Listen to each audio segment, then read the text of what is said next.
Hi everybody. Good afternoon. Thank you so much for coming today. It's just about 1 o'clock, and I don't see anyone else waiting outside, so I think we're going to go ahead and get started.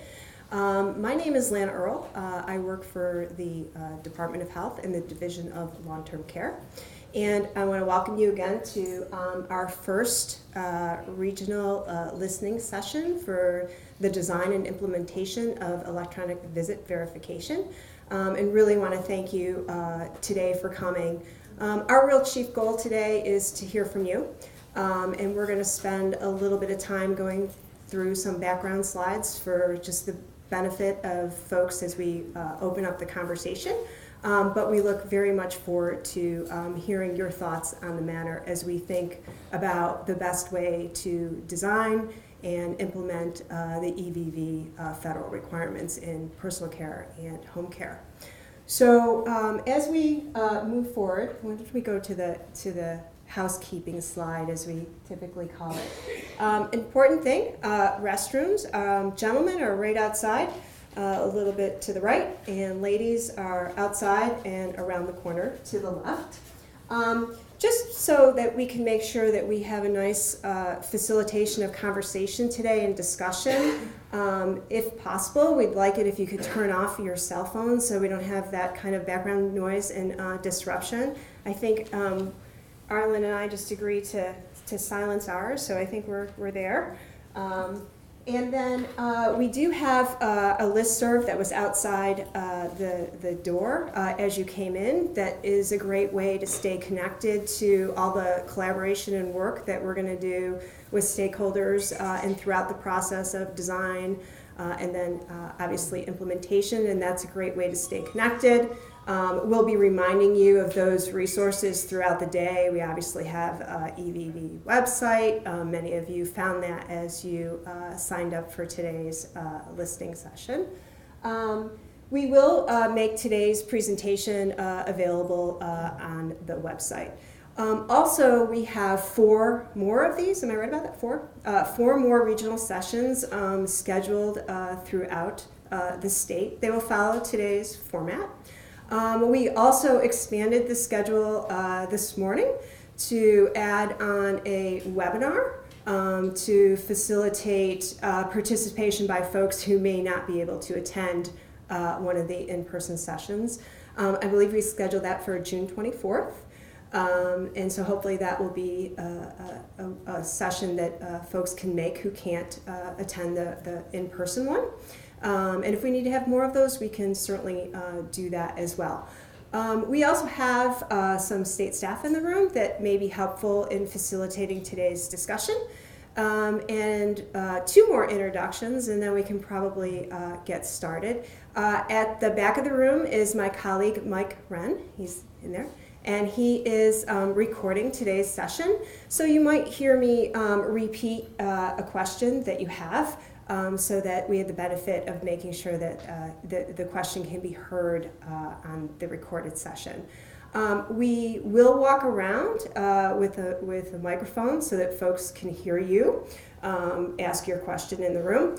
And we'll, however you're comfortable doing that, we'll make sure that you have a forum to ask any questions or open up for discussion. To help facilitate today's discussion, we have a colleague here, Arlen Sturgis. He has a vast knowledge of Medicaid, works with folks throughout the country to help states implement various Medicaid initiatives. And we've asked him today to come join us to help facilitate our discussion. So with that, I'm going to turn it over to Arlen, and he's going to, like I said, give you some background slides, probably which most of you know, but just to help today's discussion. And then I think we'll quickly go to open discussion forum to hear from you. Again, the purpose of why we're here today. So with that, I'm going to introduce Arlen. Arlen? Thank you, Lana. Thank you, everyone, for being here today. My role here today is to facilitate this meeting. This is a listening session, so I'm not going to be talking for very long. I think one of the things that's really important for us to do is remember that as we go through the presentation, we're presenting some information some of you may be familiar with, We'll get through that fairly quickly. There are only 16 slides here. So we really want to spend most of our time listening, okay? So our goal, again, in terms of EVV, we'll be talking about that. Can we go to the next slide, please, Sarah? This is the goal that was presented in the mandate from CMS. It's a goal that's worthy for EVV, but I'm going to make my goal a little bit more personal today. My goal is to make sure that whatever you have to say is being listened to. We have people in the room that are going to be taking some notes. There are folks around the whole room here. We'll be actually using the whiteboard as well. It's really important. I'm going to ask for your input, so I need you to provide it. And there are other opportunities. I'll do the best job that I can to facilitate so that we all hear each other's questions and hear our feedback, because I think it's really important for us to hear each other, not just for me to hear you, but for you to hear you, okay? So we'll move through the presentation fairly quickly. As Lana said, I've been working in Medicaid for longer than maybe people should.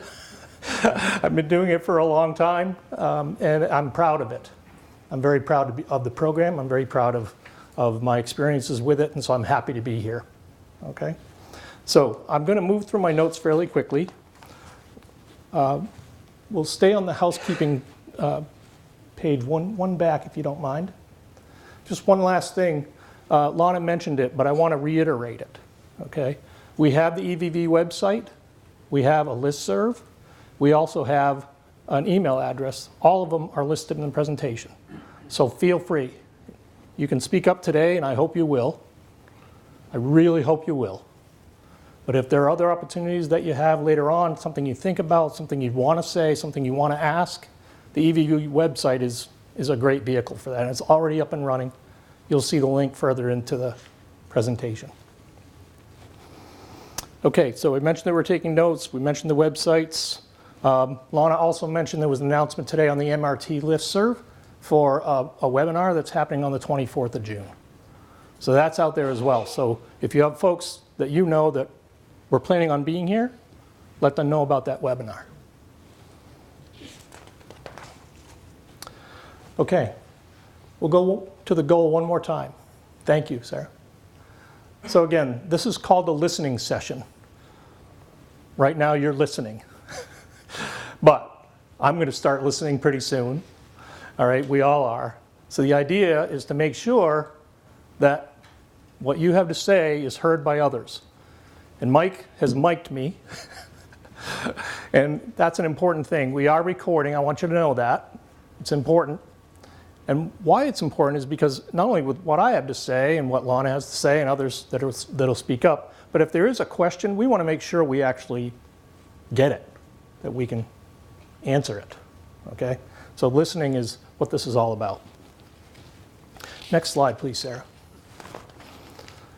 Okay, this slide has got a lot of stuff on it. It's essentially the agenda for this discussion, okay? And there's a couple of points that are really important. We're going to talk about which programs are impacted.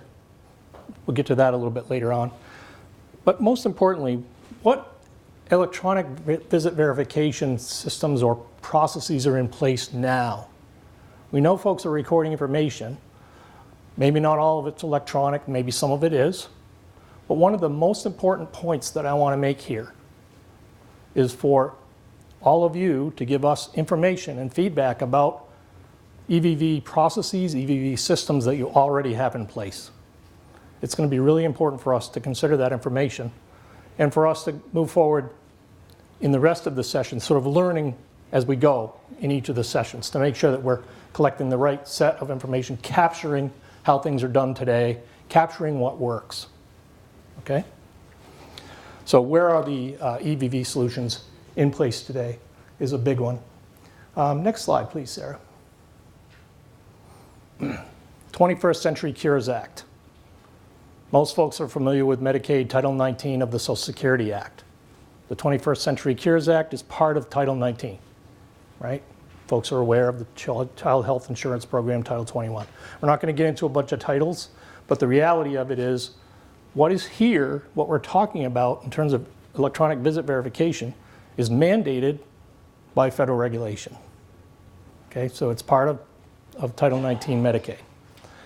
It requires that all states use an EVV process, a solution. I like the word solution because sometimes system makes people think of something else. This is about making sure that the information that's required by the feds and required in this state and by all states in Medicaid programs is captured sufficiently to make the electronic visit verification process, what they use in the rule, minimally invasive, minimally burdensome, right? Different words, but meaning the same thing. Making sure that what we're doing with the EVV solution makes sense for as many folks and for the administration of the programs that are affected. So we'll talk about those programs in just a second.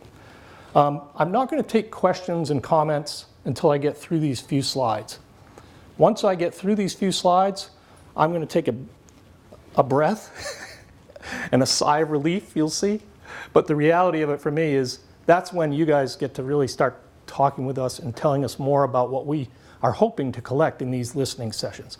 Information about how EVV works today, information about questions, things that you've maybe sent out already on our website. I know we've received some good feedback already. So I want to re-invite and get folks talking about how EVV works today, especially consumers, especially the caregivers. We need that input. Okay. We've talked about the requirements. I want to make one more point here. Folks are always worried about how much time we have to implement these types of solutions, right? We're going to implement an EVV solution. And the regulations, right or wrong, give you a date that you have to work to. There's also a potential for an extension of that date, and there is an application process. You can't apply, DOH can't apply for that extension until this July. And after that, it's only a year long.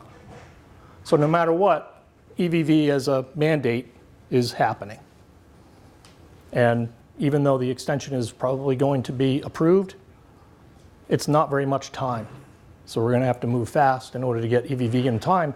And the reality of it, and this is again in the regs, part of the mandate is if we are too late, if we don't do it, then we lose some of our federal matching funds.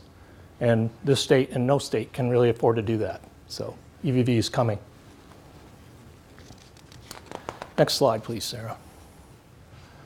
Okay, so most folks that are aware of this, maybe not everybody, but the elements of information that the EVV actually is expected to support are very straightforward. This is the entire list for now.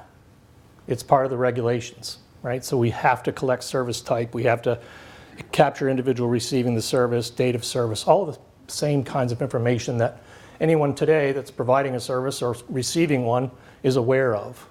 And you're probably already tracking to some degree, especially if you're sending bills in, right? All this information is pretty pertinent to the service being rendered and the service being billed. What I want to make a point of here is at the bottom of the slide. DOH, New York State, hasn't decided yet what the best EVV solution is going to be. Hence, these listening sessions. If we do a good job with the listening sessions and you provide us a lot of good input, then we'll have a better solution. That's the mandate, but it also totally makes sense, right? I mean, if you're going to implement a new program, if you're going to implement a new way of collecting information, it's a really good idea to get the folks that are affected by it to come and sit in a room and give you some input. That's nothing new. It's in some ways, it's great that the CMS, the Centers for Medicare and Medicaid Services, are expecting this to happen, and that the regulations, including this one, require it.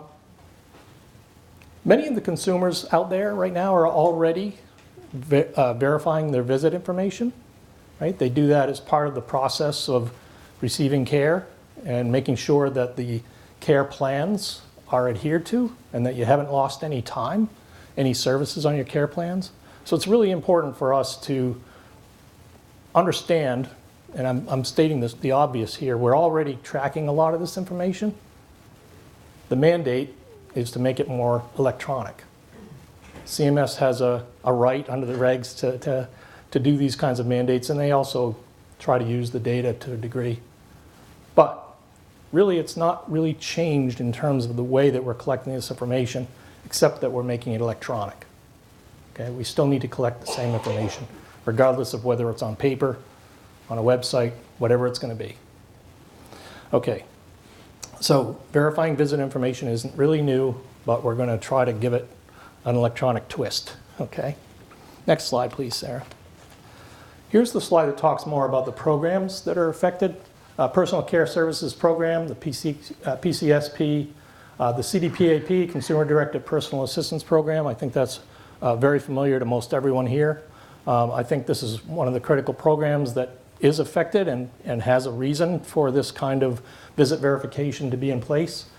We listed the CHHA and the community rehabilitation programs, including the acquisition, maintenance, and enhancements. These are all programs that I think most of you are familiar with.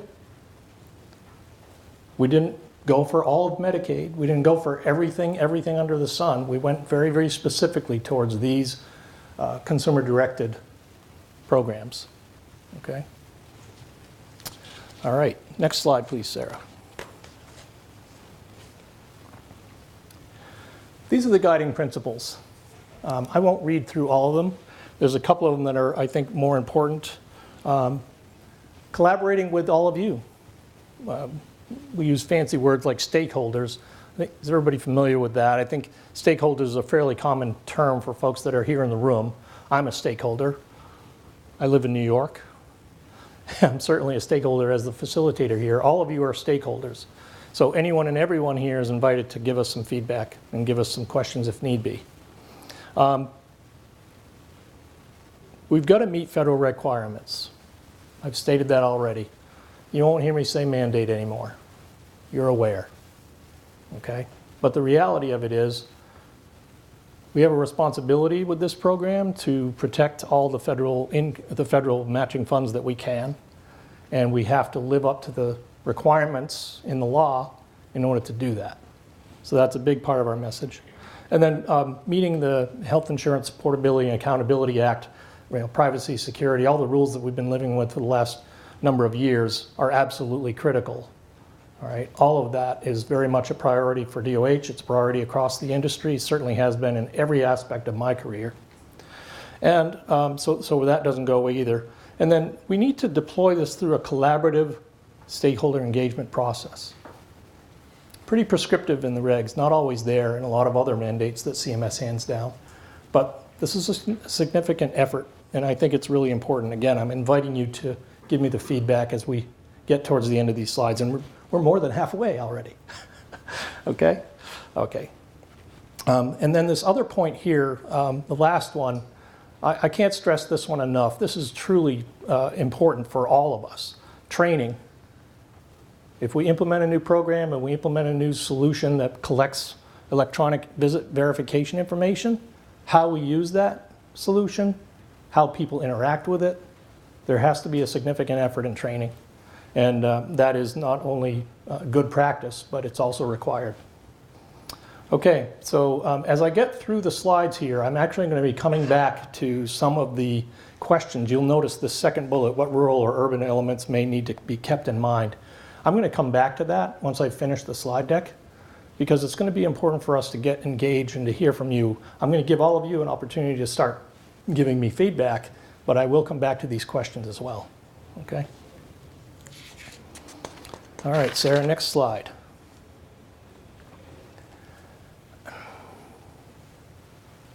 Okay.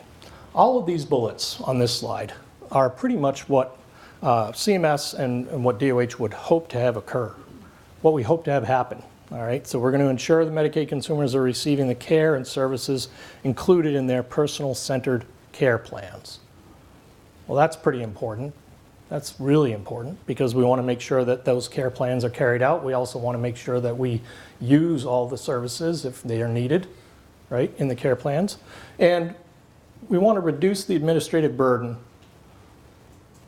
Sometimes paper seems easier, but when we get to an electronic verification system and be able to send that information more quickly, more easily, more completely, if you will, then there's some real advantages to reducing the administrative burden, reducing paper. and increase the payment accuracy. Most folks collect the information that's important to their care plans, and most folks that are billing are putting their best effort into billing, getting it right. But we do sometimes need to take steps to make that process easier and make that process more accurate. So that's one of the things that I think, again, CMS is always promoting, much like what they are doing these days with the privacy and security items. Data accuracy, very important to all of our lives, really. And then how can EVV solution help consumers? That's really what we're all about. We're increasing the payment accuracy, reducing errors, ensuring program integrity. Program integrity, again, some interesting words, but program integrity really means to me, are we doing what we expected to do? Are we following the rules? Are we in compliance? Are we providing the services properly? And are the consumers and the caregivers working well together, getting the information and getting the services provided? So again, I'm going to come back to these questions unless you guys start giving me feedback, and I'll give you that chance in just a minute. Next slide, please, Sarah. Okay, couple of different technologies that are out there. We know these already exist. We know there are some automated EVV systems, especially down in the city, that we are starting to learn more and more about. We've done that through our research, through our reading of the different publications that we've heard and have had sent in to us by concerned people. But one of the things that I think is important to point out here is a couple of different options. The telephone has always been an option. It's being used now. We know it's familiar technology. The web applications, people are using web applications. You guys are using the listservs. You're using the websites. You're using the internet, right? So there's a lot of solutions that could be built there. And then we also have something a little bit more technical, which really, this little fob on the right side of this slide is it's a fixed object fob. Really what that is a secure way to get into a system. That's a technology that's in use in a lot of different states right now. It's not necessarily an option that's been chosen. As I mentioned earlier, we haven't chosen the option that we're going to use for EVV yet, but these technologies exist. So we wanted to just make sure that folks were aware of that technology. All right, next slide, please. This is the most important question. I mentioned it earlier. Where do we have EVV solutions today? And we're very, very close to getting to allowing you guys to have a chance to answer that for us. Like I said, we've done some research. Since the rule came out, we've been studying this process. We've been studying what's out there. And that was back in 2016. So I think it's important, again, to hear there's been a lot of preparation getting ready for these sessions. There's also been quite a bit of discussion about how to move forward, not only with the sessions themselves, but with the process and the implementation of a solution as well. I'm going to be coming back to this question. Anyone using an EVV solution today, I'm going to be coming back to that one. Okay. And let's see. Oh, here we have again the EVV survey. Most folks know about this, but we did send out a survey to a number of stakeholders, and we're starting to get some feedback. Again, these sessions are about sort of merging that information together and making sure that we're getting the full picture as we go forward. Next slide, please, Sarah. So there are a few options. There are 5 on this slide. There may be some others. We put this slide together basically to explain that there are different ways of implementing an EVV. And I won't read everything that's on this slide, but the point to take away is that 2 things. 1, there are different options that we're going to consider. And number 2, we're going to make the decision once we have more feedback from the stakeholders, all of you, and the following sessions that we have.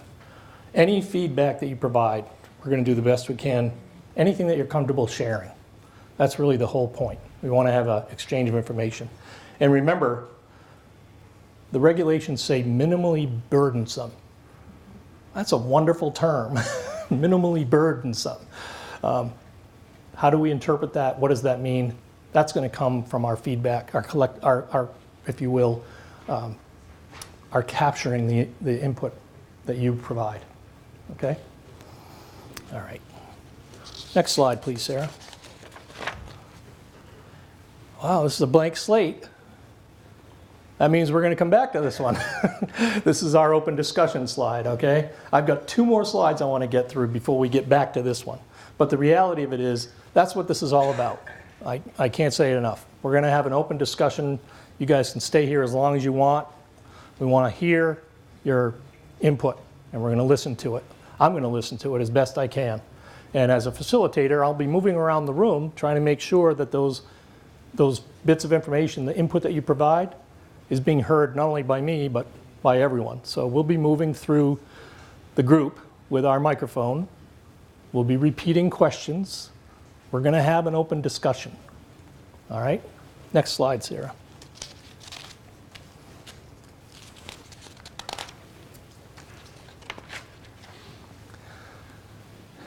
Milestones. We have the goal. I talked about my personal goal, talked about it and talked about it and talked about it. But the idea here is to actually reach that goal. Okay, so there's some milestones that we're going to be going through. Right now, we're in milestone 1. We're planning right now. We have been since the rule was published. So we knew it was coming. We've been talking about it internally. Every organization that I've been serving the last 10 years has been hearing more and more about these kinds of initiatives, right? And it's going to be interesting. The planning is going to be finished once we get through these listening sessions. So we're not done with planning yet. But it's a really important function. If we plan well, then milestone 2 can be achieved without a whole lot of rework, if you will. We're going to develop our strategy. Part of that's already finished. And execute the strategy. So we haven't made the decisions yet, but we're starting to collect all the information. These sessions are critical to how that strategy is documented and how it gets played out. And then the final milestone, the development and implementation, right? Work with EVV folks that have maybe supply the EVV solutions. Work with all of you. And then you can see the most important piece that I mentioned earlier, training. Once we decide and we execute the strategy and we have a solution, we're going to be making sure along the way that folks are learning it. Okay? So, sorry about that. I'm maybe moving around too much. I'll get away from this other mic here in just a second. So training is another critical point that I've made before, and I want to make sure that you guys are hearing that. Okay, 2 more slides. Steps to achieve the milestones. Again, this is mostly informational. I'm not going to spend a lot of time on it. But we have to complete our statewide tour and our listening sessions. We've noted them, and we mentioned earlier that we're going to have a webinar that will be taking place on the 24th of June. We're going to keep the EVV website updated. So if you haven't had a chance to look out there, I don't look at it every day, but I hope people will utilize it. It's an excellent tool. We're going to compile the feedback from regional listening sessions from the survey, and we're going to compare our results, do some analysis, and then we're going to share the feedback. We're going to make sure that what you hear, what you provide here today, and what we do as part of the strategy process, once we get through the planning process, all that strategy work is going to be shared with the community, with the stakeholders. So we'll share the feedback on the EVV website. Okay, so that's going to be an important avenue of information going forward, and we're just going to keep adding to that as we go through the process. Okay? Next slide, Sarah.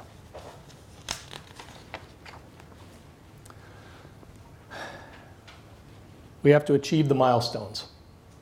All right? So we're going to determine the strategy and execute. We're going to continue the collaboration. So today's just the beginning. We have more sessions to go through, all right, with other folks in different locations. With all of you, now that you have additional information, different avenues of ways of giving us the feedback, we want you to continue to provide that. And then the training I mentioned a couple of times now. Everybody understands why I think training is important. And then monitor and evaluate the implementation. That means once we get the solution in place, once we understand what our strategy is, what we execute the strategy, once we have the finished solution and people begin to use it, it's almost more important to monitor how it's being used and to make sure that people are comfortable with it if we need to make adjustments. Whatever input you can provide in that score today and going forward. How the implementation will be started, how we use it going forward, all that information is going to be really important for us to listen to, just like we are here today. So, next slide. We made it to the end of the slide presentation. Okay, this one is here, again, mostly for additional information for all of you. I'm going to ask Sarah to go back into the slide deck a little ways for some of the questions. But before I do that, I just want to point out, these are links, these are different ways of getting information on the EVV solution. And we want you to take advantage of these avenues, these ways of getting this information. And we want your feedback. And we can bring it onto the EV website whenever you have time to provide it. Okay? So it's really important for us to continue and make sure that you guys all feel like you can provide us with information about this perspective, questions, all of it's welcome. Okay? There is an EVV mailbox as well. And I'm going to put this down so that doesn't happen anymore. So right now what I'd like to do is kind of transition. I think the first thing to do is thank you all again for being here. I have made it through my slide presentation, and you can see that that's a relief. I do have some questions that I have throughout the presentation that I can go back to, but I wanted to stop here for a second and give folks who would like to a chance to provide some feedback. Is there anyone here who would like to make a comment? I'd like to have you speak into the mic if it's okay. So Stephanie will either bring it to you or I will. Go ahead. Stephanie, right here. Elizabeth Martin from Consumer Directed Choices. We are a fiscal intermediary. I have a lot of thoughts, but I think a lot of consumers will speak on things already. But one thing I would really urge, and this is just feedback because we have been looking at this, obviously, I would really strongly urge just that the state focus on getting a data aggregator and getting either allowing providers choose their own solution or having a combo where the state maybe has something that's, everybody can choose if they want to, but they can do their own for a few reasons. One, at least with consumer direction, with fiscal intermediaries, we're very different from each other sometimes, or a lot of times. But not only are we different from each other, so are consumers, so are designated representatives. And as we've been looking at this and trying to figure out how to design a system, we are trying to design it with a maximum flexibility so that it provides benefit to consumers and designated representatives to help them manage their program. We have some designated representatives who want to be able to see exactly when their personal assistant punches in where they are, when they're punching out. They want to be able to schedule things like that. That's how they want to control it. We have other people who don't want that because that doesn't work for them. We have people who are out in the community. They're not going to be home when their personal assistants are showing up. There has to be a huge, so it has got to be so flexible. I just don't see a state system working for all 95,000 people using this program.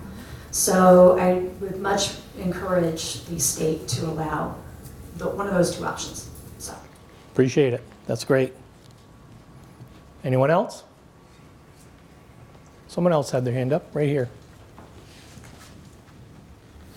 Hi, I'm Kendra Scalia with Stop EVV. We're a grassroots organization of disabled consumers and personal assistants who educate individuals about some of the harms that EVV systems can create on consumers and the home care industry. I have so many comments that I'd like to make here, but I would just like to note that Stop EVV consumers and PAs have put together today a list of concerns with EVV specific to New York State, as well as a list of demands that we'd like to make from the state. And that has been provided to two of your DOH representatives today. I have other flyers to hand out if other people are interested in reviewing that. I would echo the comments that Elizabeth just made. People who use these programs are vastly different from one another, and choice and flexibility and independent control is really essential to making sure that not only the EVV system is going to work well, but that our home care programs work well and continue to work well for us. Just a few things to note regarding the presentation that you've given today. that rolls into EVV as well. I'm a little bit concerned about the accessibility of this presentation, a lack of availability for consumers who can't travel to be here today. They can't listen in on the phone to provide those comments, which is also very essential. So I'm happy to see that you did include a webinar, and I encourage you to include many more. I encourage also that that webinar has two-way communication so that you can both speak to consumers, NPAs, and fiscal intermediaries, as well as listen to them and what they have to say. And I also really encourage you to make this presentation available on the website as soon as possible, because for many individuals, including individuals here today, this is not an accessible presentation for them to accurately receive this information.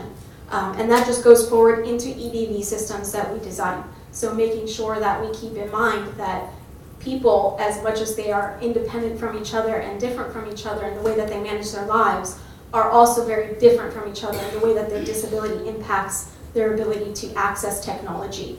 And so having a few systems available is certainly something that we suggest. And so I will pass it off to someone else, but I have many more comments. I appreciate that. There is a person right behind you in the black shirt. Yep, sure. Yeah, go ahead, Lana. Hi, Kendra. I just wanted to say thank you for that. And I had a chance while Arlen was reviewing the slides with you all to review the information that you provided. And I think it's very, very helpful. A lot of the comments that we expect to hear today, and we've got this. And if others have written information that they'd like to submit, you can do that through the website. You can at any time.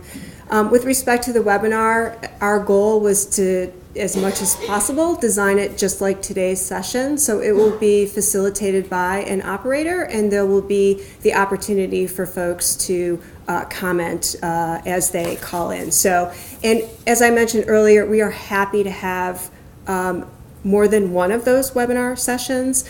Today is a session is being recorded, so folks will be able to avail themselves to our discussion today.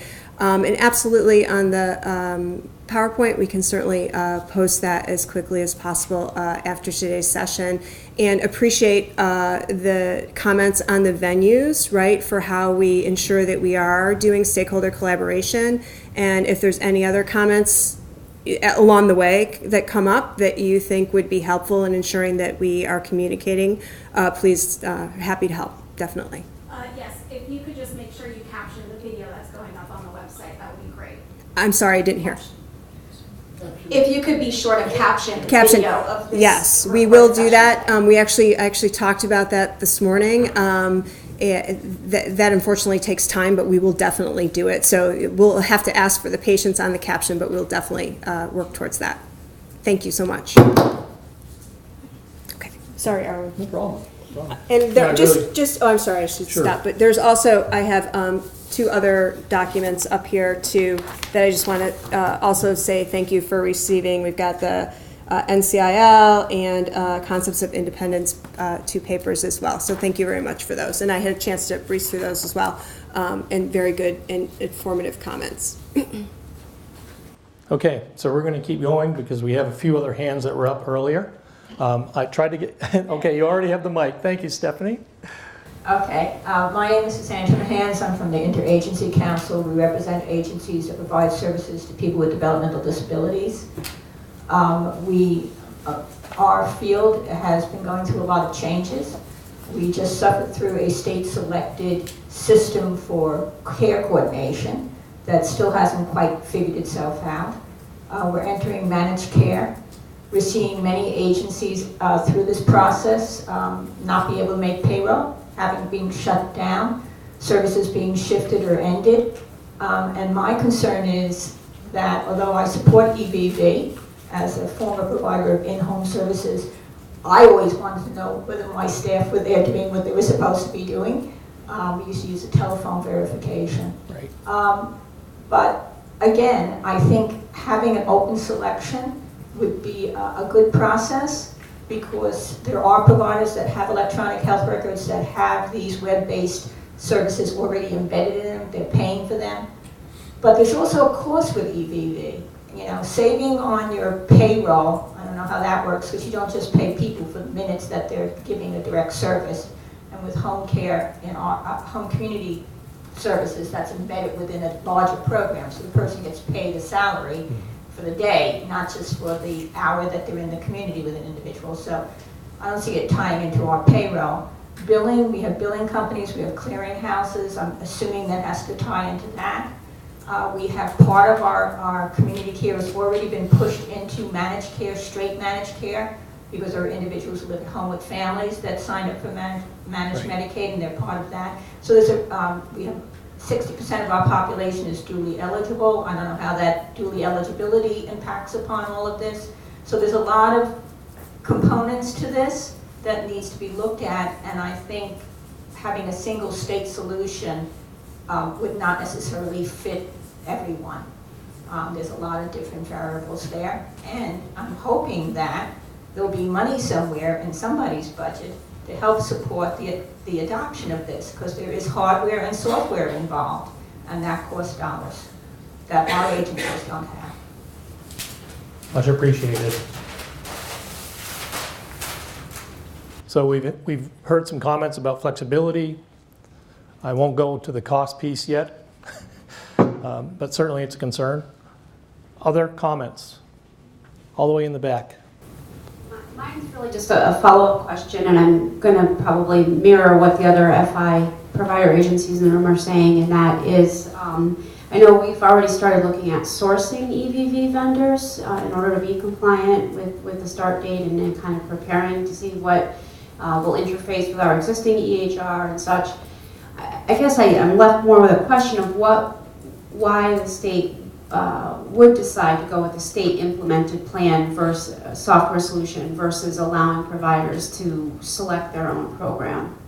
Because it sounds like we could have the rug pulled out from under us. You know, we're spending all this time and money and potentially investing in a software solution only to have the state, pull up and say, okay, we're going with a state-provided solution. So I appreciate that comment very much. We have not determined a solution, right? And part of the course for determining the solution is the stakeholder collaboration that we're hearing today. So with respect to expenses relating to EVV purchases, I think our goal will be to meet the requirements, right, as laid out by CMS. Perhaps it's better to, and I don't know all the intricacies of your particular situation, but to allow the collaboration to continue till we get to a resting place that folks can then appropriately, begin to think about implementation. It's hard, right, to jump to implementation when we have not concluded on the approach.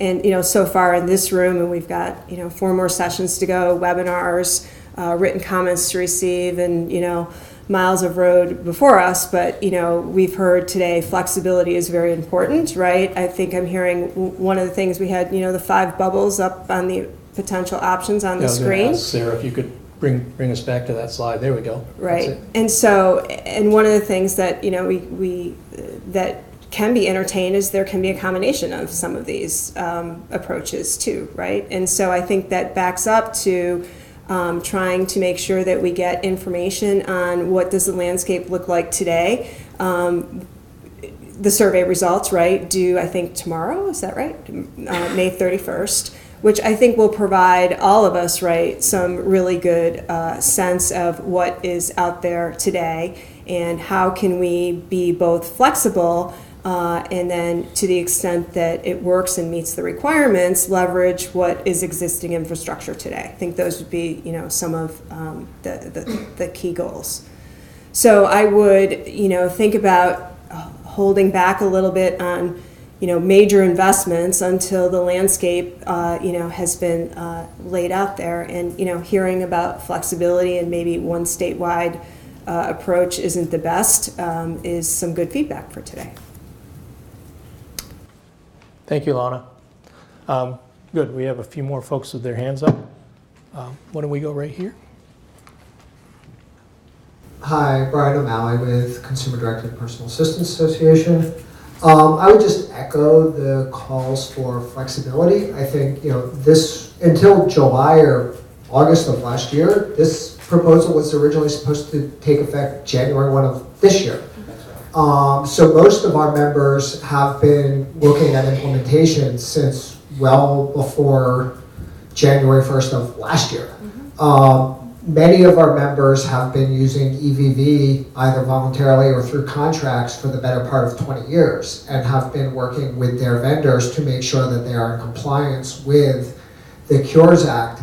Others have spent the last year and a half working with vendors, selecting vendors, and most of our members are in the process of implementing something now if they do not already have something. So, you know, all of that costs a tremendous amount of money, a tremendous amount of resources, and to, as the woman in back said, effectively have the rug pulled out from under them on everything they do would really, in many instances, be a waste of what are current Medicaid dollars. So we would also highly recommend flexibility, and I will also provide you with the report we put out last year that was based on a number of our consumers from our Consumer Advisory Committee and what they view as best practices in EVV. I know that report has actually been used around the country as states have moved forward with that. So, Excellent, thank you. That's great. Thank you very much. That kind of documentation is very valuable. Please. Talking about burden and increasing burden. We don't personally, right now, our fiscal intermediary does not have EVV.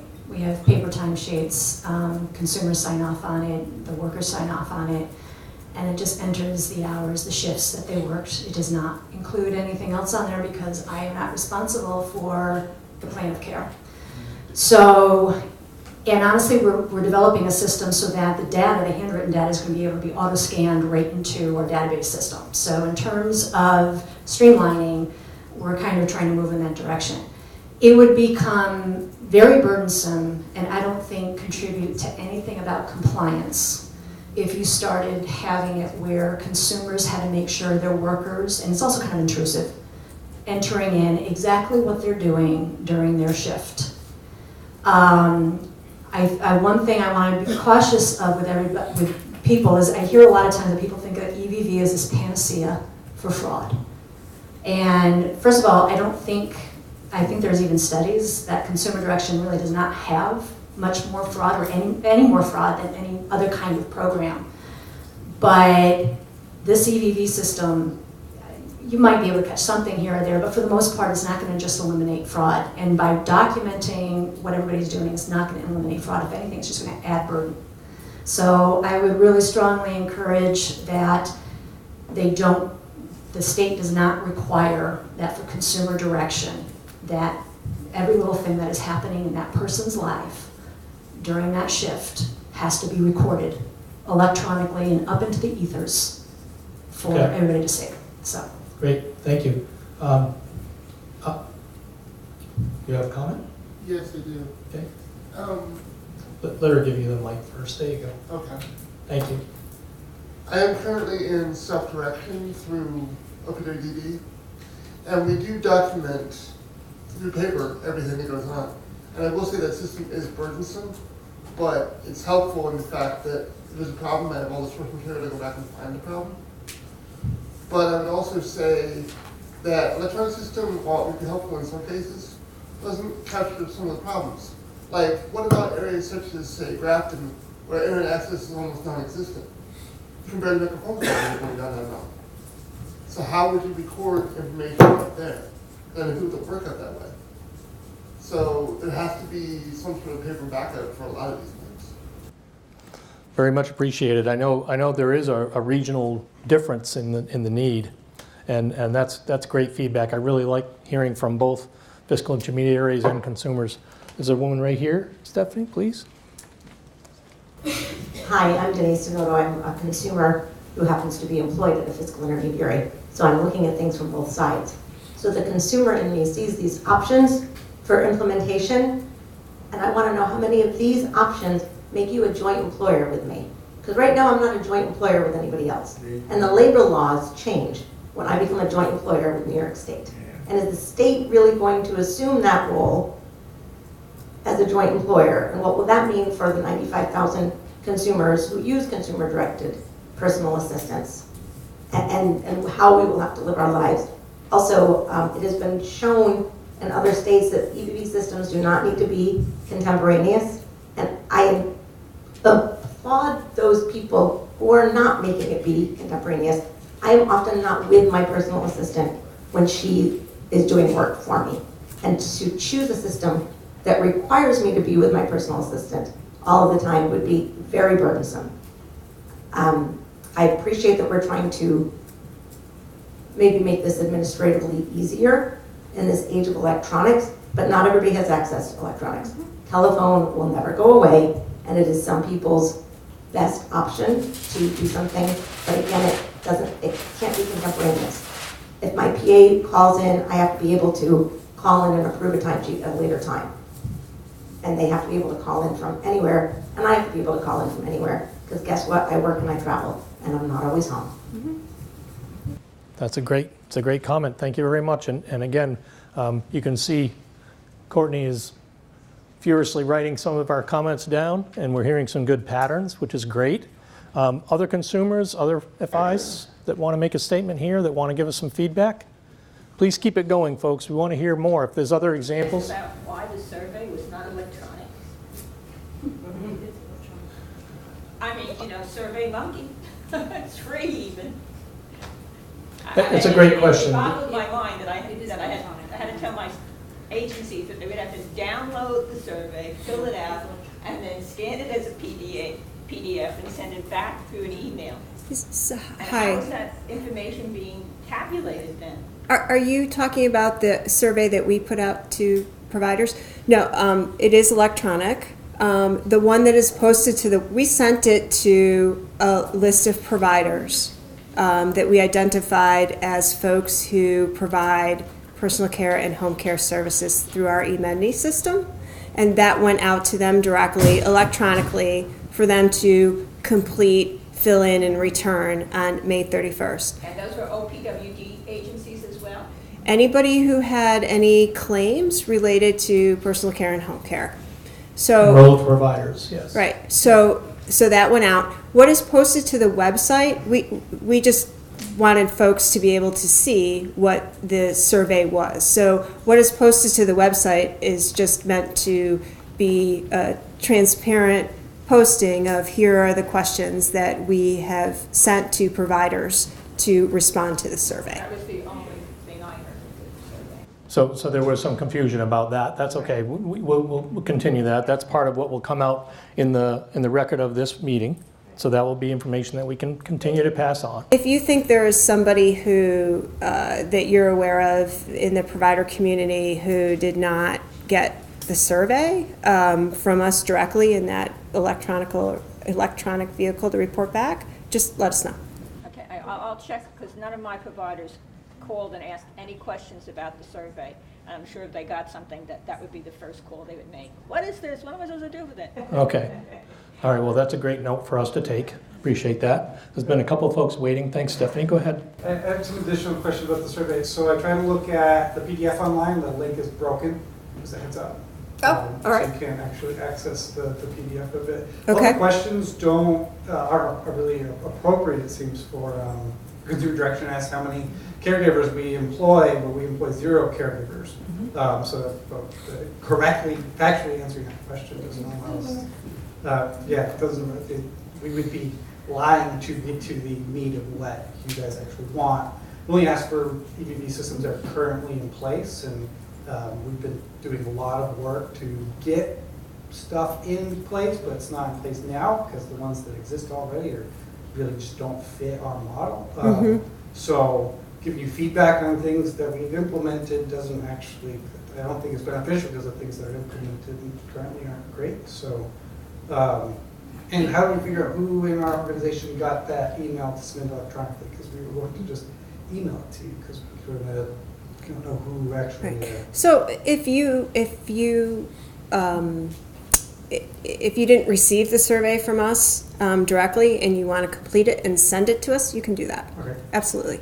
And you can comment on the questions that you did. I think it seems like there's a little push-pull about whether or not how we evaluate what is out there already. I think, we want to provide flexibility, and I think just assessing the landscape out there was our way of, assessing what's in place already, thinking about leveraging infrastructure where possible, trying to determine what is out there already that meets the requirements. So that was the goal. But if you think that there's additional information, right, which is part of today, that is important in evaluating the landscape, or if you think evaluating the landscape is not a good starting point, which I think I'm sort of hearing, we obviously can consider that as well. It's a survey and it doesn't actually show how we are in our getting prepared to be ready. Right. So there's a couple different messages there. And a little bit of like trying to figure out how to be ready before we've actually decided what the actual vehicle is for, right? So we're all kind of a little bit in that, where do we start? And I think just starting with the landscape will provide valuable information, regardless of how we end up translating it into a decision vehicle. But I think, with the comments towards flexibility, I think it's important to understand what's out there. But let us know, right, if you have other comments. It does sound like, Lana, I just want to make one comment based on what you're saying here. There are some plans in play. There are people that are already starting to plan for this. And how much you've been able to or are comfortable communicating that is the question. I mean, it's certainly welcome, I guess is what I'm hearing Lana say, is input on plans in addition to how things work today, especially if it's got issues, right? I mean, that's going to be important for us to hear more about, either here or on the website, wherever it's appropriate. Okay, there's a couple more folks. Oh, good. Hi, my name is Christy Johnston, and I'm with Premier Home Healthcare Services. And I think we have a little bit different take on it because we're an agency-based model. We operate in the downstate region, which has had EVV for many, many, many years. So we're well past even looking at it. We have a solid implementation of our electronic verification system. And we use a telephone-based system, although we've explored other things along the way. But the telephone is the most reliable as you're going into different homes that may or may not have the access to Wi-Fi or different things like that, or you have workers who may not want to use their own phones and use up data plans, so you run into different expenses with some of the mobile apps. But one of the things that we'd also like to, so we're very much supportive, I'll echo everybody else, in a flexible approach, allowing providers that have already established EVVs to be able to use our own. We're also in 6 other states, so we're watching this conversation unfold, and I think I've seen each of these different options. But one thing that we've done, and it would be incredibly disruptive to have to move away from our EVV system, is we've utilized that system to be able to, it's kind of the basis, it is the basis of our quality improvement initiatives. So in addition to the typical clock in, clock out, and the tasks that were performed during the day, which feeds into our billing system, we also have a series of trigger questions that the aides answer, yes/no questions based on the MLTC quality measures, our potentially avoidable hospitalization diagnoses, and that information feeds back into our organization and allows us to do timely interventions and make sure that if something's going on with that client, we can take care of it immediately, and it feeds into the entire LIXA system and works on the MLTC quality side. So some organizations have taken the systems that they've been required to have and have built upon them, which is why, one of the primary reasons why flexibility and the ability to maintain what we have is pretty important to us.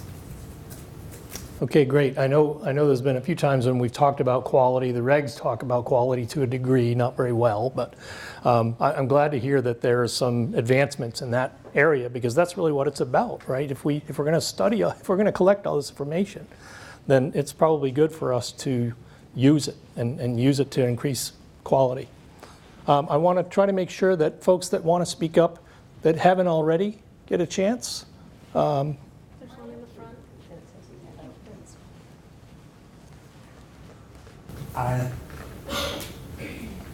I am both a group yoga and I run the app.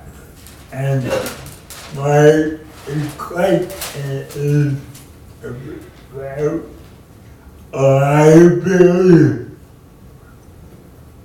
When someone signs up for teaching app, they sign a form saying they are responsible for all the gear.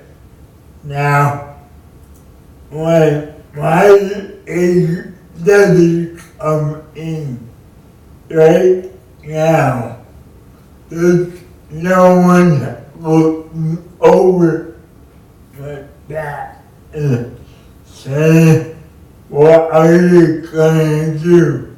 And when it's my responsibility to get someone in.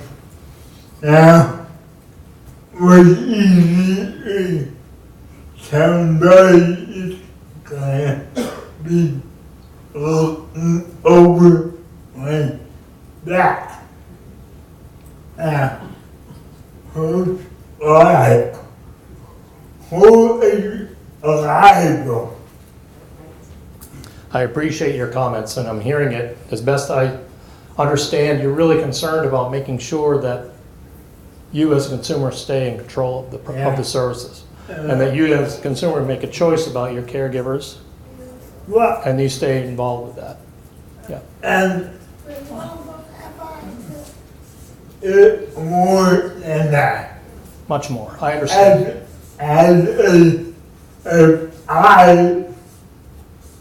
I'm more liable now because maybe someone didn't have help for 4 days and I knew about it. Now what do I do about it? So what we have is a set of liability questions and a set of oversight questions, I think, that probably are shared, not only with you, but with other folks. I really appreciate your feedback. I think the best thing we can do here is okay, you've got liability on the board already. Okay, great. So we've heard that. I think in terms of oversight and maybe some additional, if you will, constraints in the end, we were concerned about that as well, if I'm right. Yeah. Okay. All right. Thank you for your comment. A couple other folks. Let's go. I'll come back to you. Kendra Scalia with Stop EBV.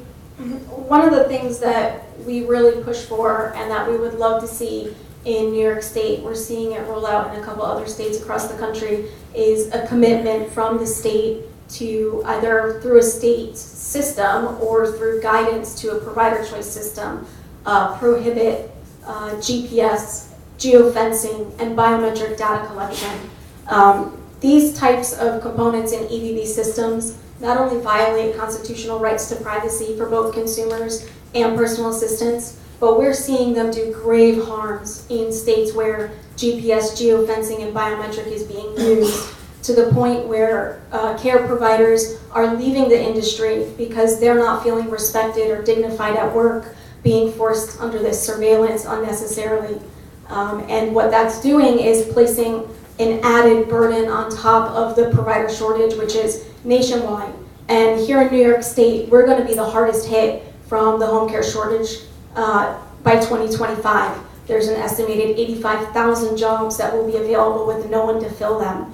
And so adding EBV components such as GPS, geofencing, and biometric data that encourages our providers to find work elsewhere is going to be extremely problematic, not only for the consumers, but for the state. Because what we're seeing in other states are consumers who no longer have the ability to identify and retain quality caregivers, and they're actually passing away in their homes. We have confirmed deaths in other states. So this is very serious, and I really want to receive a commitment from the state that in all state models and in all guidance for EVV systems, that there is no GPS, no geofencing, and no biometric data collection.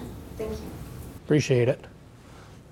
You'll notice that I'm not trying to find out if anyone else agrees, and you may or may not, and I am fine with either way.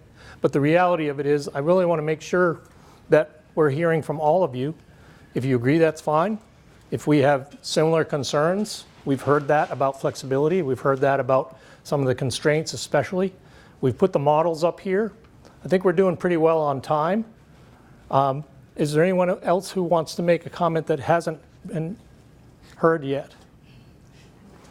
Okay, you go ahead. It's your turn. I think it's fine that you're a talker. I think that's awesome that you're a talker. I really appreciate all of your comments as well. I want people to feel comfortable to go ahead and say what their concerns, especially if there's consensus, especially if there's other, if you will, nuances to the comments you're making, because I know your organization is powerful. Okay? So I think we're hearing you. Go ahead.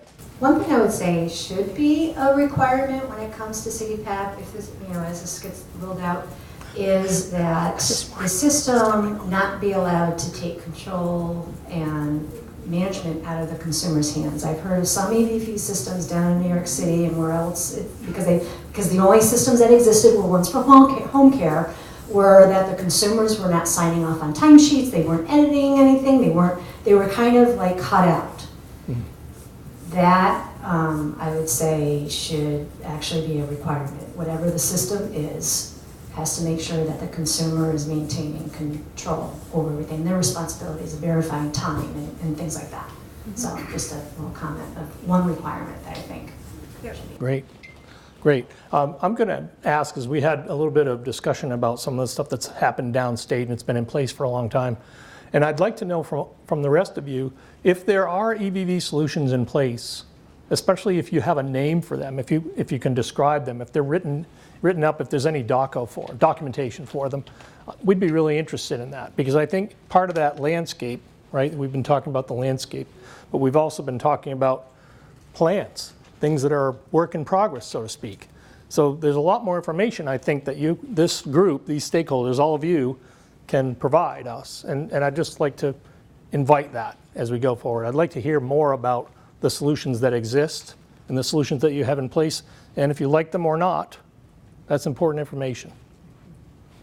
Stephanie, oh, I'm sorry, you're right here. How about we go ahead and get that?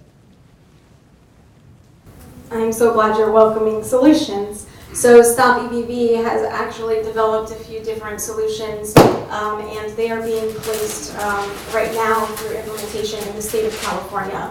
And so there are 3 different models that have been developed. They all integrate together. So a PA and a consumer both have choice. The PA can choose to clock in over a telephone, and the consumer can choose to attest to this timesheet via a website. And all of those systems work together, so it's all streamlined.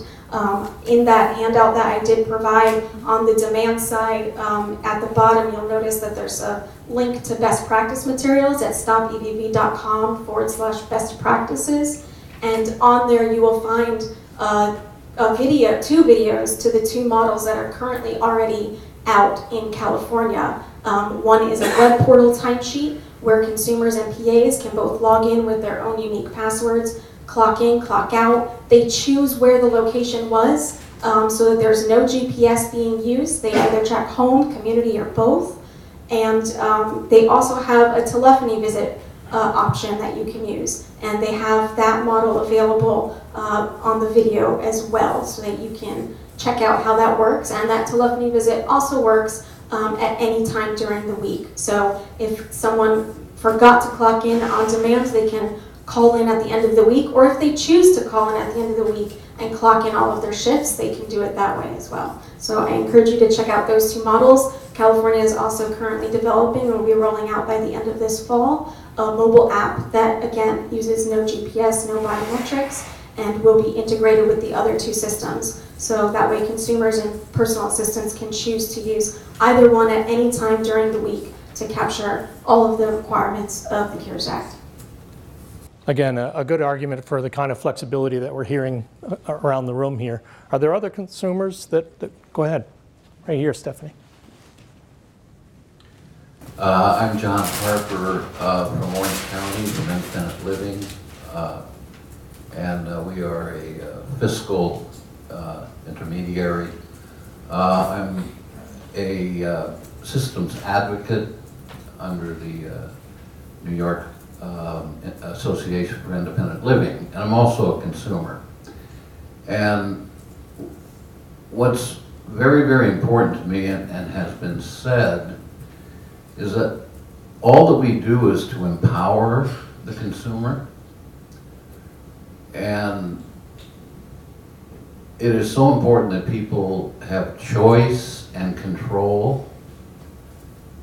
The way this has been presented as a mandate and a requirement, I don't think is the right way to package this when you're speaking to people who are now empowered. I think there's a different way of approaching this to show the benefits, because it is clothed in suspicion. Absolutely clothed in suspicion. And I do understand that as a mandate, as a government funded mandate. But if we can look at the benefits that people have experienced through this process. The other concern I have is about training, and you keep emphasizing training, and I'm glad that you do. And I think it's critical that any kind of training approach be driven by consumers who see the benefit of this system, which is a whole different way of looking at things. Because if this comes down to another drop-down system where the nuances of the services that you're asking for and that are being provided to you are not contained there, then it becomes very mechanical, and I don't feel empowered. So I do understand where all of this is going, but let's not lose the fact, and you mentioned it and you presented it, that this is person-centered. People have control, people have choices, people participate in the process. Thank you. Very good. Again, we did take a look at a lot of materials on the consumer-directed services, and you're absolutely correct. I mean, this is not a new concept. The idea of having people make choices, the idea of flexibility, these are things that are very confirming. All right, and I just, again, I'm saying thank you to you folks, because as we move through this process, as we get more information about the solutions that exist, then those benefits, I hope, will become a little bit more apparent, and people will be talking about those. I really want to thank you for that comment. Obviously, we want to make sure, right, that the nature of the services that you receive today remain intact, the consumer-directed nature of them, your person-centered approach to how you receive your services all needs to be maintained through this.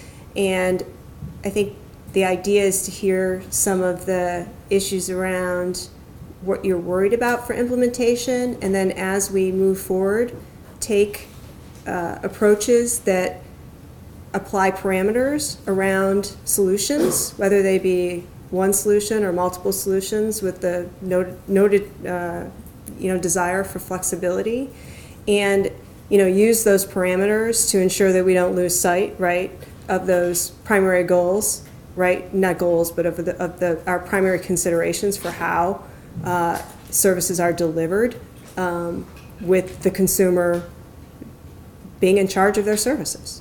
So I think that is a great comment, and I think that will center us in how we think about, as we choose the solutions, how do we wrap parameters around to make sure that we stick to those? And we talked a little bit about it earlier, right? The notion of the guiding principle, and I think you just eloquently kind of put one right out there that's right at the center of probably what is mostly concerning a lot of folks. So thank you for that. We'll make sure that we keep our eye on that. Very good. I'm going to do a quick time check here with Courtney. We're doing, do we have another one? Okay, sure.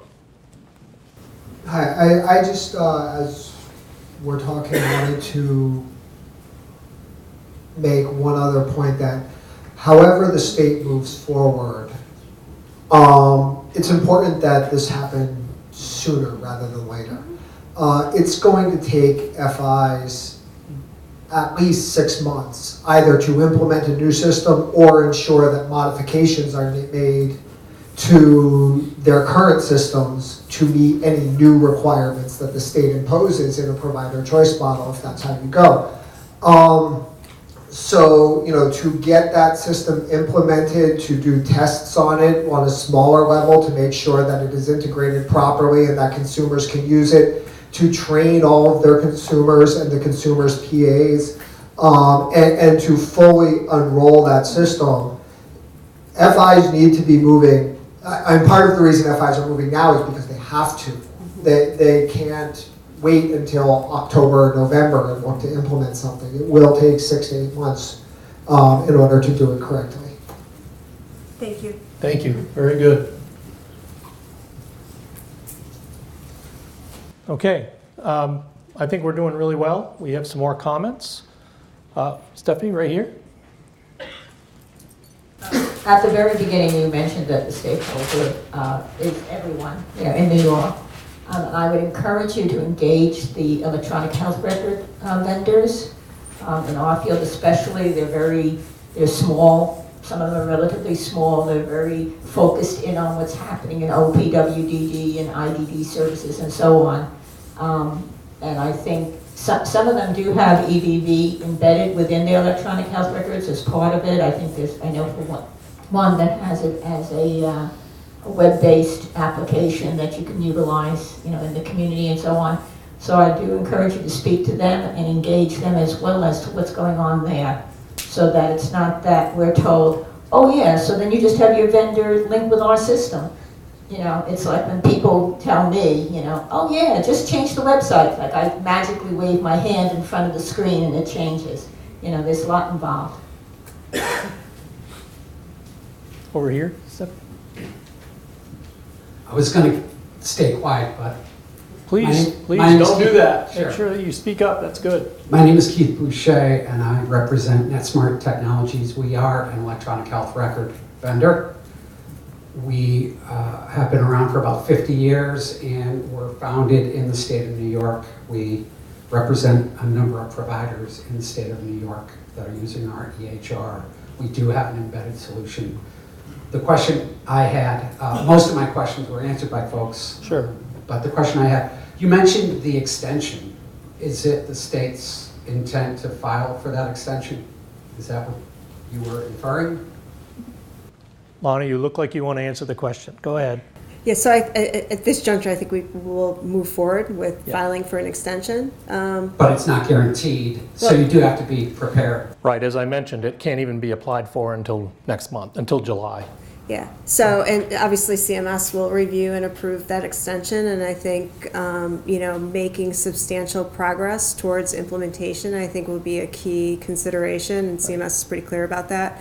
And its evaluation of our request for extension. And, hearing the point that Brian made about, sufficient time to implement. But I think we are, we've got our listing sessions going on over the next, May and June. And I think we will, couple that with the survey information and move forward as expeditiously as we can and responsibly as we can, right, in a collaborative nature. But I think backing up to ensuring that we, can submit and receive an extension under the guidelines of having made, in my words, meaningful progress, right, towards implementation. So, Thank yeah, you. sure. By the way, we are in 50 states, so we are feeling the different models in a lot of different states, from the closed model all the way to the open model. We'd be more than happy to lend our expertise with the state when it comes to testing or even a solution choice. Appreciate that. I think it's great. All of you, again, thank you, because we're getting some really good feedback from different areas of this space. It's important. Oh, we have another question here. Stephanie, can we borrow your mic again? One comment. Whatever happens, we're gonna have to implement this. And when, if I have to implement this, it's gonna cost money. I hope that they will think about that when they're cutting that part. Right? Very good. Very good. I hear a lot of yeses. That's good. Other comments? Other agreements? Any other points that folks want to make? We are about halfway through our time slot here. Follow up to what Vince just said. Absolutely. So yeah, when thinking about costs, keep in mind that we're talking about Medicaid funded programs. So as consumers, we can't pay for anything that our fiscal intermediaries force us to use. So if we don't have a data plan on our phone, or if we don't have telephone at home because we only use our cell phones, or if we can't afford internet, consumers can't face the cost of EVV implementation. And we don't know what FIs are going to be left next year and what kind of financial status they're going to be in, since rates are being cut. So I think cost is real for many. Very I good. appreciate the comments, obviously, about accessibility, right, to the infrastructure that gets chosen to implement in addition to the cost, right? So I'm not sure you can be heard, Lana, if you can just, yeah, you got it. appreciate the comments just with respect to, accessibility, right, to the solution that gets chosen, as well as with respect to the cost on the consumer. Right, and resource availability. We've heard that a number of times. Something else? And if I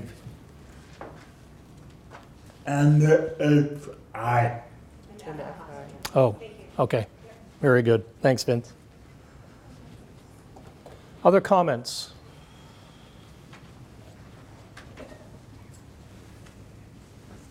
It seems to be that we're leaning towards kind of an open vendor model. One of the things that I would like to see is some kind of disclosures or information's provided in advance so people know maybe what kind of system they're getting into once we, if we do end up with a system with multiple solutions out in the environment, that people know what they're getting into ahead of time. You want to know what the options are. Exactly, that people are aware of what they're getting into, but they need to be able to use the service, how that all arrangement is going to work for them in advance. And I think all of those considerations will be important, once the solution is, identified, right? That will come into how does that get rolled out? And to your point, if there are multiple solutions out there, I don't want to rephrase what you're saying, but I think your important point is that consumers and others understand if there's multiple solutions out there, how that solution impacts them, right? And what the parameters are around that solution. Yeah, absolutely. Okay. We have a comment back here, Stephanie, right here. You had your hand up earlier. I just want to make sure that you. Okay, go ahead. I was just going to say, I assume that this will put another burden. Although I am NFI, so I am absolutely on board with selecting our own software solutions. But it would put another burden, I think, on the clients and the PAs to decide which FI to select, because they're going to now have to decide not just what are the PAs making, some of these other decisions, but what EVV software solution are they using, and is it as friendly as the shop next door or across the street? Mm-hmm. And And I don't think we've heard about that concern yet. Okay, other folks, can you give us more information, what the concern is on that score?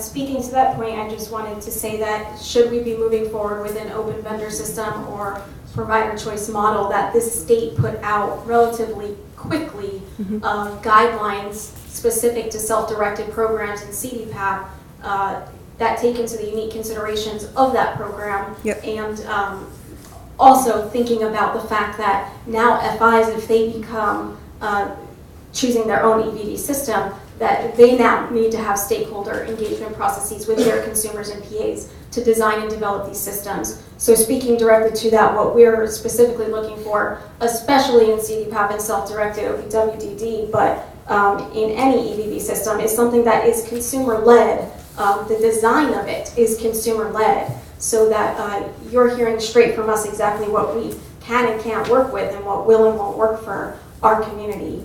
As well as something that does not require instantaneous timekeeping, that offers multiple choices for consumers. So if you do go to an FI, they don't have just one EVD system.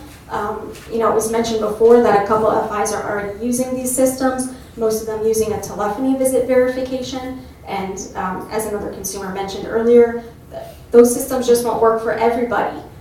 For individuals that don't have telephones in their home, or they're not with their PA every time they clock in and clock out, individuals that have cell phone plans with limited data or limited minutes on it, they're going to end up using all of those minutes just for a clock in and clock out system. So these things really need to be kept in mind and provided in guidance from the state to FIs and to provider agencies that are choosing their own systems. Thank you. I'm hearing especially the consumer design, the involvement that's required. Okay, we have another person in the back here. Stephanie, if you wouldn't mind. Thank you. I'm going to provide both SD services and CDPAP, and I would like to caution against suggesting that there is a system that will work equally well for both. The program design requirements for each one are quite substantially different, and if we're going to try to put one system for CDPAP and SD, we'll do a disservice to one or the other. Choice is important, design is important, but as an FI that now will have to get, if we stay in the business a lot bigger, we will not be able to have 5 different models. So everything will work. Because what the system does is records the type of work that then converts it to hours work to payroll and so on. And there is no way to integrate 7 different systems for one service. So if the state can go for a model that is comprehensive, wonderful. But otherwise, it's utopia that I don't believe it can be achieved as much as we'd love to have it. But LICSA requirements are different than SD, than CDPAP. Please don't mix them, it's not going to work. We have EVV for all 3. So there are different requirements for each program, essentially, is what you're saying. The implementation is different. Yeah. And CDPAP doesn't require to tell us what they do and when they do it. I mean, we just need to know the hours work. Do Right. we really want to impose those requirements? Do we want to impose some schedule that is artificial? We have to be very cautious with that. Very valuable input. I think, again, there's a balance that's being talked about here. I want to be conscious of how much time we've been together. Do you want to take a break and come back, or folks want to keep going? We have until 4. All right, let's keep going. All right, other comments, please, and we'll see where we end up. Of course, anyone, don't worry about it. I'm not going to impose a break. It doesn't sound like anybody actually needs to get up and leave, so I appreciate it. I really, the information that we're gathering is very valuable. You're also telling us who you are, which I think is great, because that's going to help down the road when we get into, design and getting folks involved with all that process. Okay, when we run out of steam, I'll end the the session. All right, but we haven't yet. Lana, did you want to make a comment? Nope. Okay. I could just see you moving over there, so I better make sure. Other comments? Just let us know where you are. If there's other things you want to say, if you guys are done, that's fine too. But I don't think you are. I don't really work for a provider, so I was kind of, you might be able to answer this. It's, I guess maybe more of a question. What the data retention policy is that's being mandated, is it the same as what the billing requirement is? Are they keeping these records as long as they have to keep the billing information? How does that work and affect consumers? That's a great question, and I think the best thing we can do is just record it. I don't know that we know what their data retention guidelines are for EVV systems at this point, but it's certainly something that we need to address.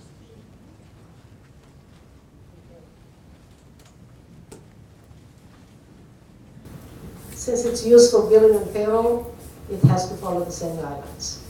There are guidelines for how long we're retaining Medicaid data, for example, billing and that sort of thing. Yes, we have a number of different guidelines, but right. But again, it's not an open question because there are guidelines that exist. But I'm not going to answer the question yet because we haven't come up with the final design.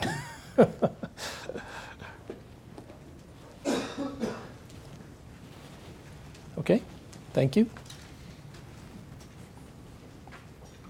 Just for people to be aware of that, I do see that there could be efficiencies with these kinds of a system, but that it's not going to suddenly make it be so that we are uber efficient and we just need like a buck kind of thing. You know what I mean? You're going to still have to have compliance staff. We're still going to have people who are monitoring for self-direction issues, doing re-education, providing peer mentoring and things like that.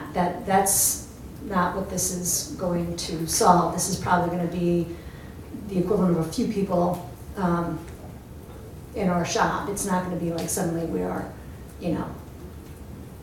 I guess, uber efficient. I just it's an interesting term, uber efficient, based on how good Uber works for people. And I'm with you. There is a. Oh, it's wonderful. Believe me, I'm a believer. Because you can walk. Well, not only that, but it's got some flexibility, and I have been, It's not accessible for us. I understand, and it isn't accessible for a lot of folks. That's why I'm saying uber efficient isn't necessarily the efficiency you're looking for, right? But what it comes down to, again, is it's a technology. People are starting to get used to it. I want to highlight that when we're talking about all of these EVV systems or solutions, and we're talking about storing data and transmitting data, that no one, whether you're a state or an FI, is immune to a data or security breach. And so it's really important that no matter what system or model we go with, that there's guidance and regulation around the storage and transmission of data, and especially related to personal health information for individuals as well as personal assistants, making sure that there are no access to addresses, Medicaid ID numbers, Medicare ID numbers, what have you, available, and that there's some sort of system from the state being placed onto others in regard to how they transmit and store that data. Yeah, a very important and key guiding principle around PHI protection, absolutely. Right, protected health information under HIPAA, all of these regulations that have been in place for quite some time now, they apply. You can't implement a solution that doesn't live up to the CMS regulations on privacy and security and accessibility, and the understanding of balancing that all out with resource availability is part of the discussion as well. Because you're right, sometimes when you put more layers of control and more layers of oversight and compliance, it limits people's willingness to get involved.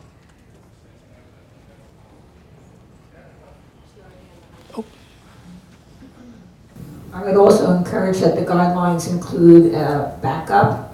I know everybody thinks New York City is like all electronic. There are so many dead spots in New York City, including my apartment. I have to hang out my window to make a cell call. There will be many locations where individuals will be receiving services where there isn't telephone, There isn't an internet, there isn't other things, so there has to be an allowance for, in those situations, this is acceptable. That was an actual point that was made earlier. You made the point about accessibility in different regions of the state. Other examples of that? Because I think we need to hear and explore more a little bit on those constraints as well. Blaze Bryant with Consumer Directed Choices. As someone who is blind, I'm sitting here thinking about, what this final design is going to look like. And I want to ask the point blank question of what do you project that looking like right now? But I know I wouldn't get an answer about that because we just don't know. But accessibility doesn't, it's all encompassing. It has to require screen reader usability. It has to be color contrast friendly, all these sorts of things. So it just seems to me that we're going to be going with a multi-pronged approach here. When we get that design figured out, is there going to be some sort of a work group that consists of consumers with varying disabilities to assist and make sure that things are running accessibly? I think it's our intent, right, to throughout the process, design, implementation, training, all along the way, to have it be collaborative and engage stakeholders for feedback and inputs, definitely.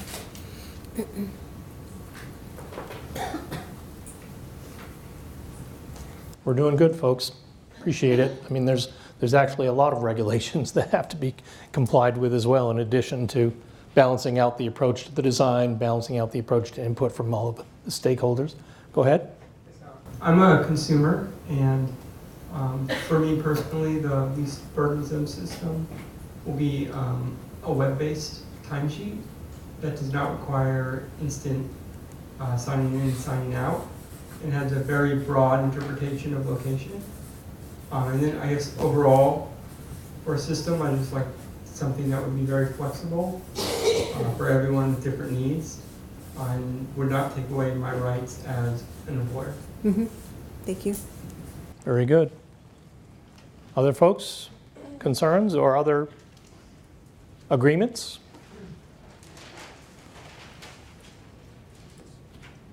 Oh, Stephanie, can we? Oh, we had this. Then we go here. Thank you. Hi. Hi. I'm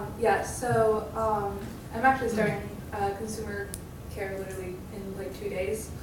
My biggest thing is, again, the GPS, and are you gonna be like,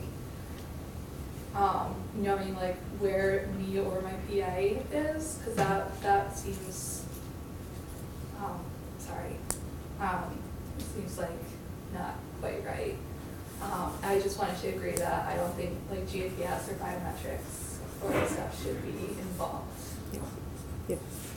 Yep. Right here.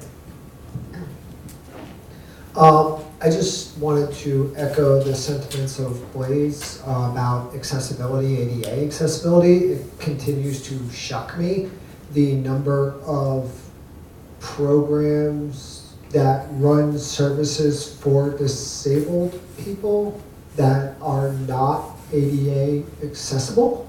Whether it's agencies who don't have information available, accessible, or call-in systems that are not accessible, we have to recognize who's using this. In addition to ADA just being the law for everything, it's particularly important here. Okay, much appreciated. The Americans with Disabilities Act is absolutely a concern with any solution, with any program. Again, we don't know what the answer is going to look like, but we know the regulations. Other comments around the ADA or anything else that we've talked about today? Earlier, when you were going over your slides, I appreciate the fact that you tried to couch this as not, it is a mandate, but to say to not say it's a mandate. I know when we've talked with our consumers and designated representatives in our groups, we've tried to talk about it along the lines of increasing efficiencies and making it more efficient for them, not trying to tell them this is something you have to do. And I think it was John earlier from Independent It was, Living yeah, that's right. who said, we've spent a lot of time empowering people to take control of their independence and their lives, and to allow them to feel like this is something that might actually help them, instead of this is something you must do. However we frame it as FIs or as home care agencies, letting them have buy-in into the process is very important. The consumer and stakeholder led groups are important, getting their feedback and hearing what works for a group of consumers. Here is great, you might get a completely different answer in Rochester or in Lake Placid or, on the web, from the web-based listening sections. So I hope that you'll keep that in mind. It sounds like you will. And Much appreciated. Yeah. Absolutely. Yeah. Stephanie, right here. You got it. I mean, yes, we're talking about the ADA and accessibility and all that stuff, but we shouldn't just do this because the law tells us to do it. We need to do it because it's the right, decent human thing to do, because that's the only way that this is going to succeed. Well said. Other comments? You guys have been great. You've got energy. I appreciate the comments. If there is any, oh, we have one in the back. Great. Hi, my name is Catherine Carroll. I work for the Center for Disability Rights, which does operate as an FI, and we also have an affiliated home care agency. I have one comment and one recommendation.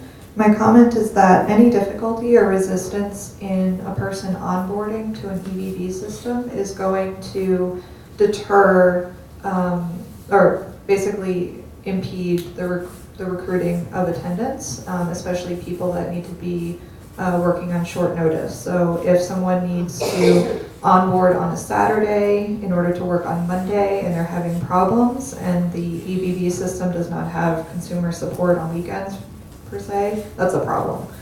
So I just wanted to point that out. My recommendation has to do with the requirements of FIs. So now, in addition to the other services or the requirements on FIs, they have to provide peer support. So whatever EVV systems are out there and available for people to use, they should have an option for an auditor or tester mode.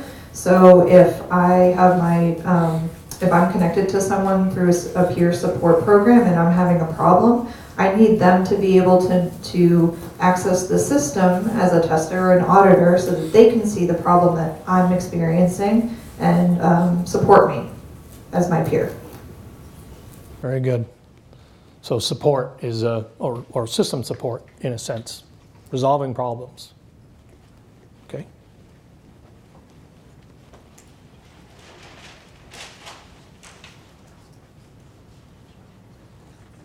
I just had a thought I wanted to bring up, and it's specific to self-direction under OPW. And how would a system like this interface with having reimbursed respite, where the person supporting care is not an employee of any FI? Just wondering.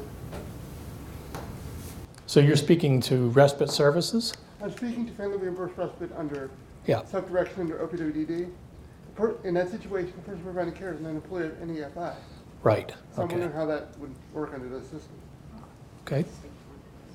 So let's reiterate the question. If the person who's providing services or respite services in this case, right, using that as our example, isn't an employee of an FI, how do we record that, or how do we make sure we capture that information? Right. Will that go into the EVV system? We'll take that. Oh, sure. Go ahead, Tim. So would not be applicable. It's not one of family reimbursed respite is not one of the services that falls under this. Okay. I wasn't sure because Yeah. I was just wondering. Just thought Yeah. in my No, head. it's a very good question. Yeah. And we're OPWED, just to let you know. I knew that, so I knew they were giving you the right answer. That's good. So what you're saying basically is not all programs are covered by the EVV. Exactly. Even though self-direction is, and it's part of self-direction. This would be specific to community rehabilitation, which is the biggest part of. Okay. So you're splitting it out by service. Yeah, go ahead, Yeah. please. Yeah, so it's service specific, not impacting all of self-directed services. Okay. Those that have that personal care and home care component to it. Okay. Okay. Okay. Yeah. This is off the top of my head, I asked. Nope, that was great. That's great. That's the kind of question we want. Yep, right here. I know we talked about this before, but I would like a data and I am a FI.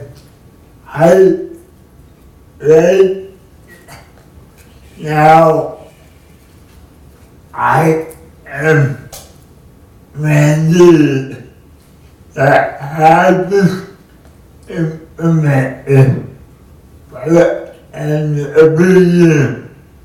I need at least 6 months view at this only about 6 months before I was have it implemented. Do you recommend that I wait and show you make a decision or what? So what I'm hearing is a similar concern to what we heard earlier in terms of lead time in order to be prepared to implement and use an EVV. What do I do right now is that I have to be up and running by the end of the year now. Yep, I understand. What do I do? Yeah, and again, I think we've heard about a couple of things. We've heard about preparations that have already started. Yeah. We've heard about folks that are expressing the same exact concern that you're expressing in terms of we need lead time. We need to understand what the decisions are going to be and how it's going to affect progress. And that is part of the process, right? Staying on with the EVV website, staying on the listserv, there'll be more and more notices about that. I can't give you an answer today, as much as I would like to. I would love to have all the answers, but this group is just gathering, and we don't have those answers yet. But your question is duly noted. We've written it down. We don't have it right there right now, but it's being recorded, and we're capturing that. And I agree, and we will have to address it on the website at some point. I actually have a question about, kind of related to what Vince was talking about, with related to compliance. So if you submit for an extension and you get it, and you go into you got 1 more year, it's still actually not a whole lot of time for people to get up and running. There may be some entities that may have a little bit more trouble kind of getting up and running, but they're moving along.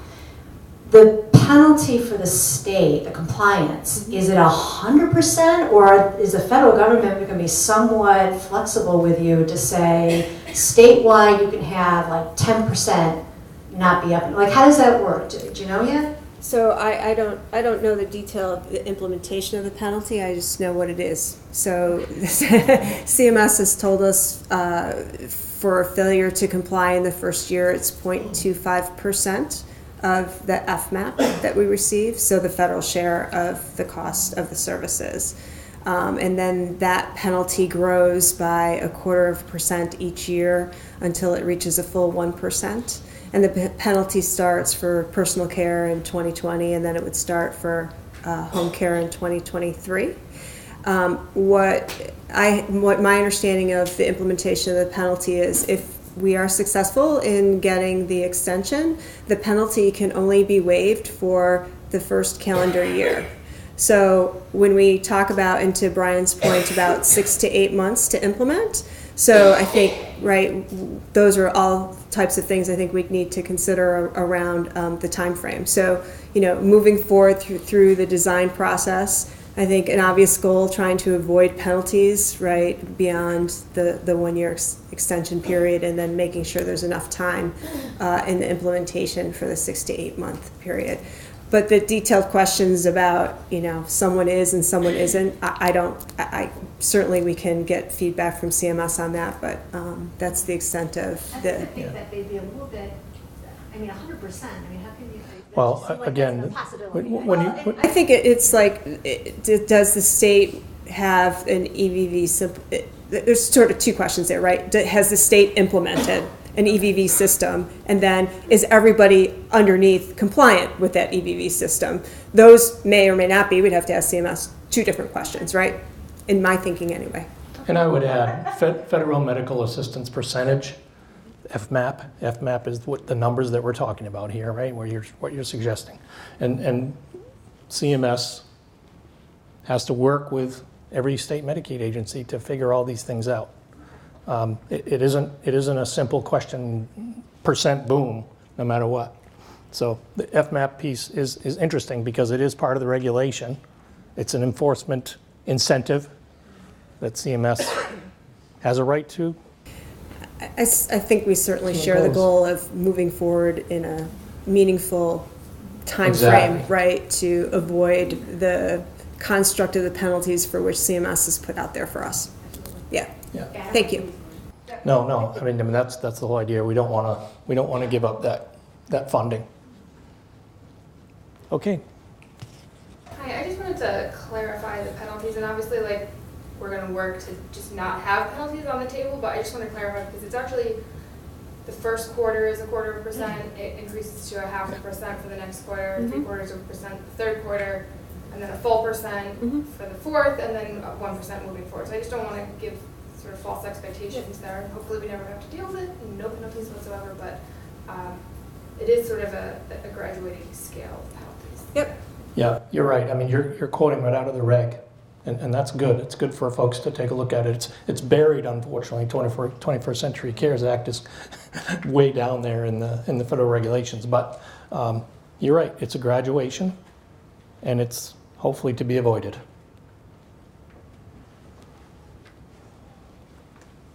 Okay, I think we're doing pretty well.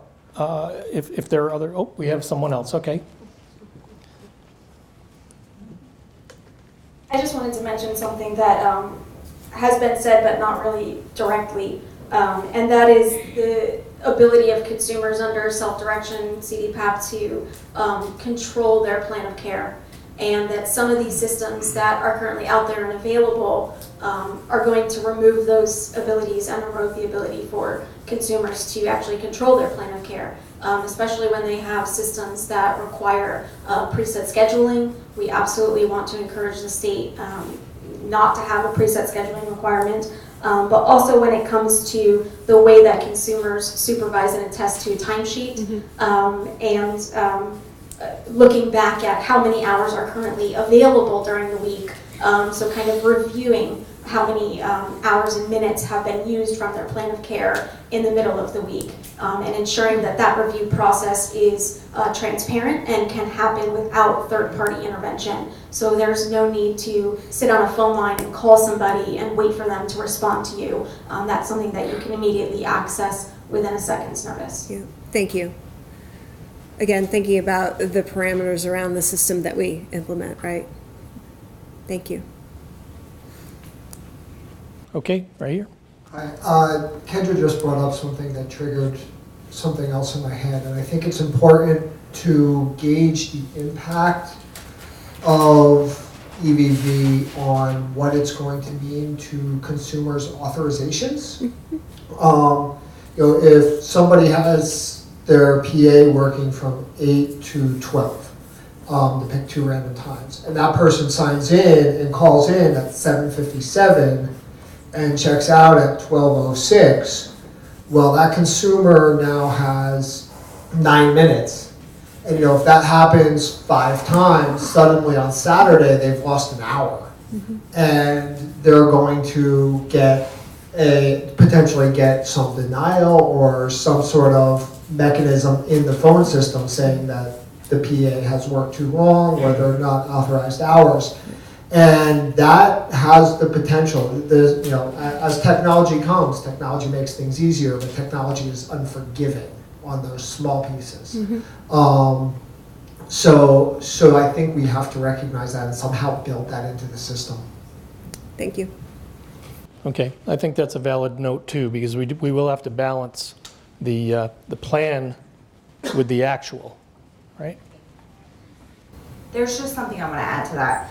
I used to work for some agency that when I clocked in and out, even if it was a minute over, a minute under, it would just add up, and then at the end of the week, it would just not let me log in, or it would just say, oh, you didn't log out your last shift, if I didn't. It's just, there's a lot of glitches with the system. So that was just something I wanted to add. Hopefully it would be smoother, and maybe there's more customer service that'll answer, because I've had a problem where I didn't clock out one day and it took 5 days for somebody to respond back to me. So hopefully there could be some help with that so that it's not 5 days of not being able to work or just having to fix mistakes. So that's just something to add. Thank you. Appreciate it. I mean, again, similar to an earlier comment in terms of response time and support and being able to resolve problems.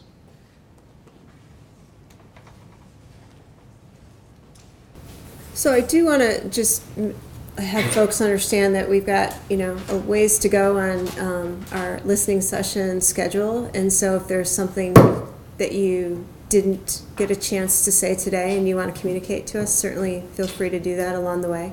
Meaning today's not your only choice, your only chance. And again, we've got lots of ways for folks to communicate with us, so use them all. And if you think you're not getting connectivity on what you're trying to communicate, you can always reach out to me as well. Folks, we have a little bit more time.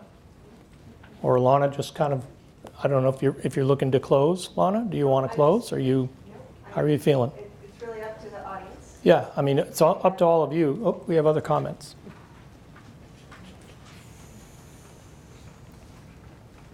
I want to speak to this stakeholder engagement process a little bit more. Just so you're aware, I'm sure you are, there's been virtually no advertisement about these stakeholder meetings to the community at large. And so many consumers and personal assistants are wholly unaware that EBB is even coming, let alone that DOH is holding these listening sessions. Second to that, we're hearing a lot of feedback from advocates as well as consumers in the community who are requesting telephone call-in so that they can listen and participate during these in-person meetings. So I want to again just reiterate that this is not the robust stakeholder engagement process that consumers are asking for. We want multiple ways to communicate and participate on the day that it's happening. And again, having one webinar is great, but it does nothing for somebody in Rochester right now to listen in on all these comments and not have access to the consumers, the FIs, the consumer agencies, and other organizations that are here today and the comments that they've made so that they can weigh in and seriously consider what EBB is and what it isn't and how it's going to impact their lives. So I encourage you to find a way to have call-in telephone systems for the remaining sessions, as well as plan multiple more sessions for the remainder of the year as these processes continue, and to also advertise this a lot better, because I'm very well connected to the community, and if it weren't for the fact that I was only a couple days before on a work group for DOH, I would have never known that this was happening today, and that's very concerning. And very alarming for consumers that are not advocates, are not activists, and are not connected to the community. Those are the people that we need to be talking to and hearing from, because those are the people that are going to be in their homes using these systems and feeling as though they're not empowered and they don't have a choice because they're hearing from it after the fact. Thank you. Very good.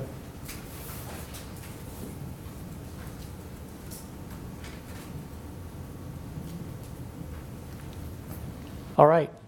I'm happy to entertain other comments. We've heard a lot of really important information here today. Much appreciated. If you do know about folks that you know would want to be here, we do have the other sessions listed on the website, and we will take all of your input into consideration and try to make sure that we're acting on it. Yeah, and I really do want to thank you all for coming here today and your participation. Very helpful, written comments as well. Look forward to hearing more and working with you all. And if there's anything that I can do to help, please don't hesitate to reach out. So with that, I vote we close for today. I'm seeing some nods. That's good. But again, I'm going to take one last chance at making sure if there's anyone who has been staying here, sitting here, wishing they'd speak up but hasn't, this is it. All right? We have one.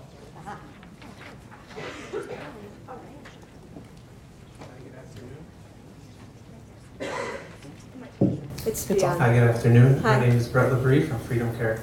I just wanted to close off really agreeing with a lot of the comments. We're an FI who is present throughout most of the state, and we have successfully implemented EDD across all areas of the state, and we're using a combination of mobile app and a telephony system.